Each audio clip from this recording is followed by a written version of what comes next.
এই দুটো থেকে যদি আমি এক্স কমন নেই তাহলে পড়ে থাকবে কত, এক্স প্লাস সিক্স, আর এটাকে এদিকে পাঠালে -1 হবে। তাহলে এক্স সমান হবে -1/x+6।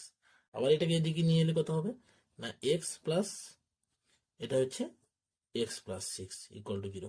কারণ এখানে মাইনাস ছিল, এদিকে প্লাস হবে। আমি যদি এই দিকটায় +6 যোগ করি তাহলে এদিকেও +6 যোগ হবে। তাহলে এটা দেখো পেয়ে গেলাম।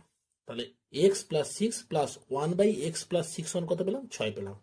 তাহলে x+6 এর হোল স্কোয়ার প্লাস 1/x+6 এর হোল স্কোয়ার সমান কত হবে, অর্থাৎ a+1/a যদি 6 দেওয়া থাকে তাহলে a square plus 1/a square সমান কত হবে, এটা বের করতে বলেছে।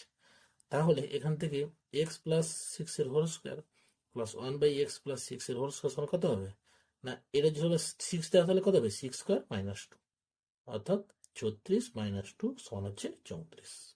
দেখো এটা যদি কেউ বুঝতে না পারো